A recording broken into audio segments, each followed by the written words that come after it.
ಮಗಳಾಗಿ ರಾಣಿ ತರ ಇದ್ದೆ, ರೈತನ ಹೆಂಡತಿಯಾಗಿ ರಾಣಿ ತರಾನೇ ಬದುಕ್ತೀನಿ. ಮುಚ್ಚೆ ಬಾಯ್, ನೀನೇ ದೊಡ್ಡ ಸಾಚ ಅನ್ಕೊಂಡಿದ್ಯಾ?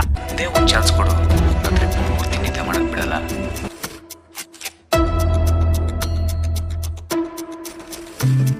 ಈ ಹುಡುಗ ಯಾರು ಗೊತ್ತಾಗ್ಲಿಲ್ವಲ್ಲ?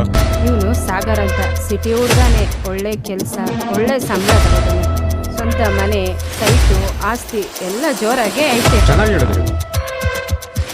ನಾವು ಬಂದ ವಿಷಯ ಏನು ಅಂದರೆ, ನಮಗೂ ನಮ್ಮ ಮಗಳಿಗೂ ನಿಮ್ಮ ಹುಡುಗ ಒಪ್ಪಿಗೆ ಆಗಿದ್ದಾನೆ.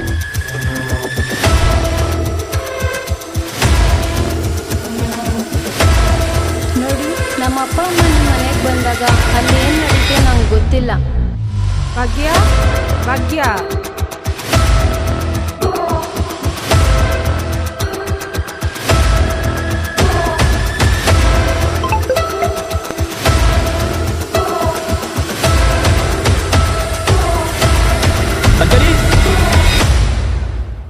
ಏನು ಸಿಟಿಯವರು ಹಳ್ಳಿ ಕಡೆ ಬಂದು ಸಂಬಂಧ ಬೆಳೆಸ್ತಾ ಇದ್ದೀರಾ?